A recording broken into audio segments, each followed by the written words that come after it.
છોટાઉદેપુરથી સમાચાર મળી રહ્યા છે। છોટાઉદેપુર જિલ્લામાં ગ્રામ પંચાયતની ચૂંટણીના ફોર્મ ભરવાની પ્રક્રિયા શરૂ। છોટાઉદેપુર જિલ્લા સેવા સદન તેમજ તાલુકા પંચાયત ખાતે અલગ અલગ ઉમેદવારોએ ઉમેદવારી ફોર્મ ભર્યું। છોટાઉદેપુરના આંત્રોલી અને અંબાલા જેર રંગપુર ગ્રામ પંચાયતના સરપંચના ઉમેદવારે પોતાના સમર્થકો સાથે ફોર્મ ભર્યું છે તો મોટી સંખ્યામાં ટેકેદારો હાજર રહ્યા। ઉમેદવારોએ જીતનો વિશ્વાસ વ્યક્ત કર્યો। ઇમરાન મિર્ઝા, છોટાઉદેપુર।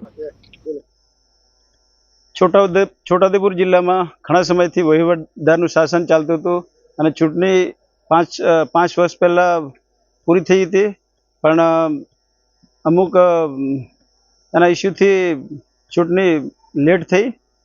તો અત્યારે હું આર્મીથી રિટાયર થઈને સતત 3 વર્ષથી હું ગામ લોકોની સેવા કરું અને પંચાયતની વગર સત્તાએ પણ સેવા કરી છે।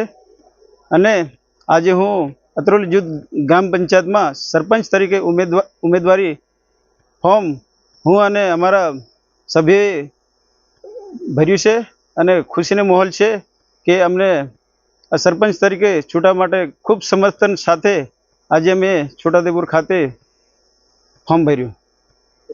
રતુભાઈ રાઠવા, ગામ કોલી, એક્સ આર્મી।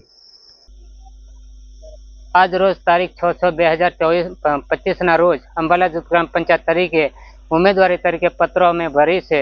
ત્યારે આ ગ્રામ પંચાયતના રાજી ખુશી જનતાઓના આધારે આગળ વધવાની અમે જે પણ આશા લઈને પ્રજા અમને આશા આપે છે એ મુજબ અમે આગળ વધીને અમે ઉમેદવારી પત્ર ભરતા અને આશા એવી છે કે અમારી જીત 100% થાય અને પ્રજાની સાથે અમને વિશ્વાસ છે ને અગર જો જીતીને આવીએ તો અમારે જે પણ પ્રજાના હેતુના લક્ષ્યની અંદર જે પણ અમે વિશ્વાસ મૂક્યો છે તો પૂરેપૂરો વિશ્વાસ આપીશું 5 વર્ષની અંદર।